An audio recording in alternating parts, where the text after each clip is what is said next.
தை மாதத்தின் கடைசி நாள் பிப்ரவரி 12ஆம் தேதி.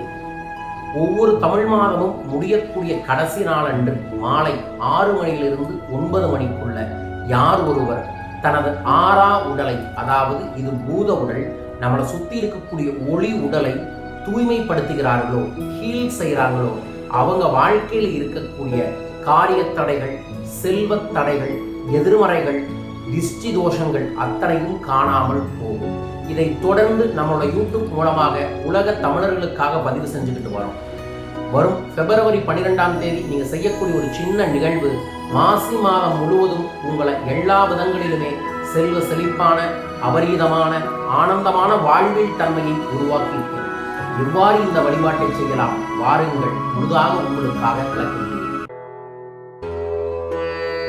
அருட்பெரும் ஜோதி ஆண்டவரும் ஸ்ரீ குபேரவிடத்து குபேரரும் நமக்கு துணையாக இருப்பார். வாழ்க.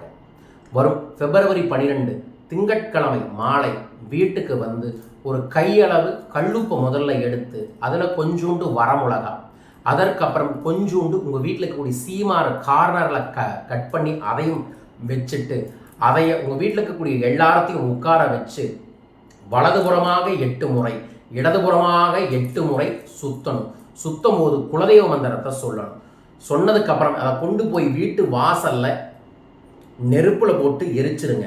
டப டப டப டப டப டப டப வெடிக்கும். வெடிக்க வெடிக்க உங்க வீட்டில் இருக்கிறவங்களோட திஷ்டி தோஷங்கள் கழியும். அதற்கப்புறம் வீட்டுக்குள்ள வந்து ஒரு எலுமிச்சை மலத்தை எடுத்து நல்ல 8 முறை வலதுபுறமாகவும் இடதுபுறமாக சுத்தி அந்த எலுமிச்சை மலத்தை வெளியே கொண்டு போய் ஒரு மிதிச்சிருங்க. அதற்கப்புறம் உங்கள் வீட்டில் இருக்கக்கூடிய எல்லாத்தையுமே உப்பு ஜாடியில் போய் ஒரு கையளவு கல்லுப்பு எடுத்துகிட்டு போய் வீட்டில் இருக்கக்கூடிய பாத்ரூமில் குளிக்கிற தண்ணிக்குள்ளே போட்டு அந்த உப்பு தண்ணியால் குளிக்க சொல்லுங்க. அவ்வாறு அவர்கள் குளிக்கும் போது இந்த ஆறா சுத்தம் செய்த பிறகு உப்பு தண்ணியால் குளிக்கும் போது அவங்க உடம்புல இருக்கக்கூடிய வேற சில துஷ்ட ரோகங்களும் காணாமல் போகும், துஷ்ட சக்திகளும் காணாமல் போகும்.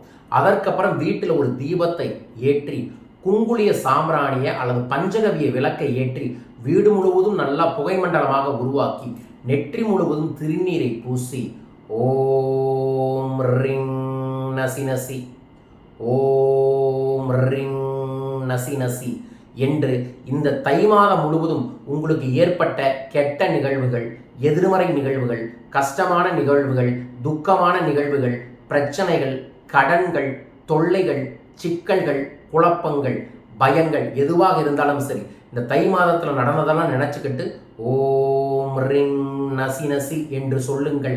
அத்தனையும் நசிந்து போகும். உங்கள் மைண்டும் உங்கள் பாடியும் ஃப்ரெஷ்ஷாக மாறும்.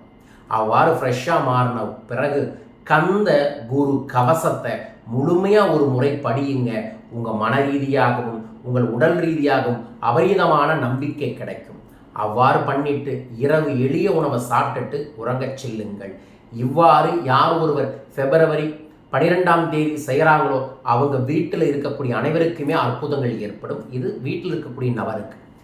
வீட்டிலுக்கு என்ன பண்ணலாம் அப்படின்னா, ஒரு பூசணிக்காய் வீடு முழுதும் சுற்றி வீட்டுக்கு முன்னாடி போட்டு உடைச்சு அதை ஓரமாக ஒதுக்கி விடுங்க. இது வீட்டுக்கு. அதற்கப்புறம் கல்லுப்பையும் பச்சை கற்பூரத்தையும் ஒரு தட்டில் போட்டு கலந்து வீடு முழுவதும் தெளித்து விடுங்கள். ஓகேங்களா? தொழிலகத்துக்கு என்ன பண்ணலாம், ஒரு பெரிய பூசணிக்காய் வாங்கி அந்த பூசணிக்காயில் முக்கோணமாக ட்ரையாங்கலாக ஒரு கட்டிங் போட்டு அதை ரிமூவ் பண்ணி அதுக்குள்ளே முழுசாக கல்லுப்பு, மஞ்சள், குங்குமம், காசு எல்லாம் போட்டு குத்தி விட்டு க்ளோஸ் பண்ணி கற்பூரத்தை நல்லா கொளுத்தி வீடு முழுவதும் சுற்றி வந்து, அல்லது உங்கள் ஃபேக்ட்ரி முழுவதும் சுற்றி வந்து ஒவ்வொரு மெஷின் பக்கத்தில் அல்லது ஒவ்வொரு முக்கியமான இடத்துல எல்லாம் ஒரு எலுமிச்சை மலத்தை வச்சு அமுத்தி விட்டுவாங்க. அதற்கப்புறம் இந்த பூசணிக்காய் கொண்டு போய் உங்கள் கம்பெனி வாசலுக்கு முன்னாடி போட்டு உடையுங்க. அதே மாதிரி ஒரு தேங்காயை சுற்றி வந்து தேங்காயையும் உடையுங்க. அதற்கப்புறம் மஞ்சளில் தண்ணியில் கலந்து மஞ்சள் தண்ணியை உங்கள் வீடு முழுவதும் கடை முழுவதும் தெளித்து விடுங்கள். அதற்கு பிறகு வீட்டுக்கு வர வழியில் ஏதோ ஒரு இடத்துல கார்னரில் இருக்கக்கூடிய உயிரினங்களுக்கு பிஸ்கட்டோ இனிப்போ தூவி விட்டுட்டு வாருங்கள். அவ்வாறு செய்வதன் மூலமாக வியாபாரத்தில் இருக்கக்கூடிய திஷ்டி தோஷங்கள் எல்லாம் காணாமல் போகும்.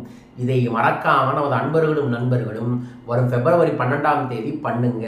ஒரு மனிதனை காணாமல் போக வைப்பதே திஷ்டி தான். அதனால தான் நம்ம முன்னோர்கள் சொல்லுவாங்க, கண்ணடி பட்டாலும் படு, கண்ணடி படாதே.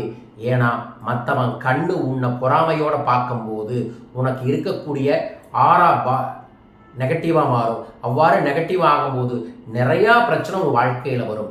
ஸோ இதை நீங்கள் செஞ்சுக்கிட்டீங்கன்னா என்னன்னே தெரியாமல் இயல்பாக வாழ்க்கையில் வெல்ல முடியும். உங்கள் குடும்பத்தில் விரைய செலவு இருக்குது, குடும்பத்தில் அடிக்கடி நோய் வந்துக்கிட்டு இருக்குது, கம்பெனியில் தேவையில்லாத செலவுகள் வருது, அடிக்கடி வாகனத்தில் ஏதோ ஒரு குளறுபடிகள் ஆகுது அப்படின்னா உங்களுக்கு திருஷ்டி இருக்குதுன்னு அர்த்தம். அப்படி இருக்கிறவங்க கண்டிப்பாக இந்த வழிபாட்டை செய்தே தீர வேண்டும். அவ்வாறு நீங்கள் செய்தால் உங்கள் குடும்பமும் நல்லா இருக்கும், நீங்களும் நல்லா இருப்பீங்க. ஏன்னா நம்ம நல்லா உழைக்கிறோம், நல்லா ஓடுறோம், ஆனால் ஒவ்வொரு இடத்துலையும் ஸ்பீடு பிரேக்கரை வந்து விழுந்துக்கிட்டே இருந்தால் ஓட முடியாது. ஸோ வாழ்க்கையில் விழாமல் ஓடணும், ஜெயிக்கணும்னா இந்த மாதிரியான எளிய பரிகாரங்களை நீங்கள் செய்து கொள்வது முக்கியம். சயின்டிஃபிக்கலாகவும் ப்ரூவ் ஆனது தான் இந்த வழிமுறையை. ஸோ இதையை கடைபிடிங்க, நல்லது நடக்கும்.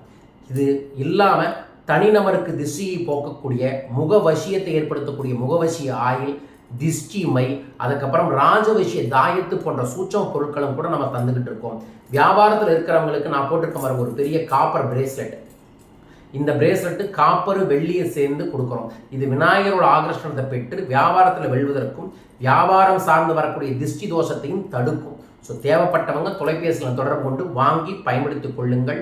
பார்க்கக்கூடிய அனைவருக்குமே இந்த பிறக்கக்கூடிய மாசி மாதமானது எல்லா விதங்களிலும் மங்களங்களை தர வேண்டுமென ஸ்ரீ குபேரபீடத்து குபேரரை மனதார பிரார்த்திக்கின்றேன்.